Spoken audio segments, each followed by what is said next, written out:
Hello, I'm Sister Lisa Peter, and I'm coming to you today from Hazelwood, USA, February the 15th, 2015. Today, the topic of my devotion is I Can't Only Imagine. Don't miss the train, also known as watch for the scheduled time. Jesus is coming back, and even though he said no man knoweth the day nor the hour, he did say that there would be specific signs. Acts chapter 2, starting at verse 17. And it shall come to pass in the last days, saith God, I will pour out of my Spirit upon all flesh, and your sons and your daughters shall prophesy, and your young men shall see visions, and your old men shall dream dreams. And on my servants and on my handmaidens I will pour out in those days of my Spirit, and they shall prophesy.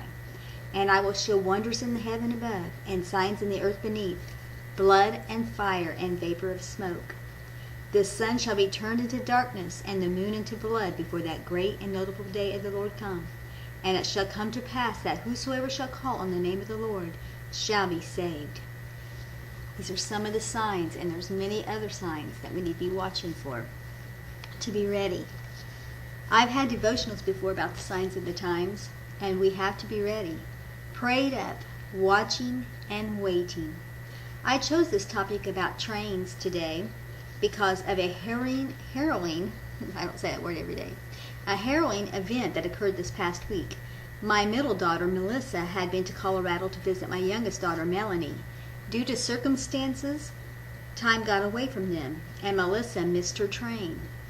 So they had to head to the next town to catch the train there. They barely made it, and it was so scary indeed.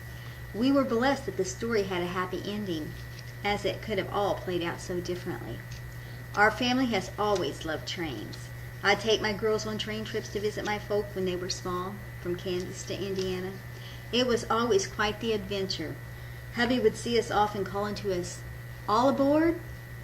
My husband's grandfather, Clyde C. Cook, he worked on the railroad for many years, building the trestles, the bridges for the tracks. My grandson Judah is fascinated by trains and loves Thomas the Train, which he has on his pajamas, and he also had his birthday theme.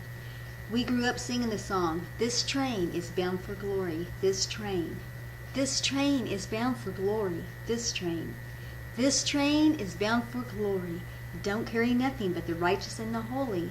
This train is bound for glory, this train."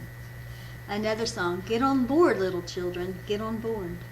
But irregardless, if we compare our flight to glory as on a plane, a train, or a bus, or a boat, the old gospel ship, all require a ticket, and that ticket is Jesus.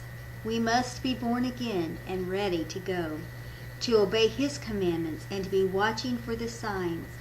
He is coming soon, and unlike Melissa catching her train in the next town, this is a one-stop only. You go when he comes, or you're left behind forever. Be ready. All I can say is please, oh please, be ready.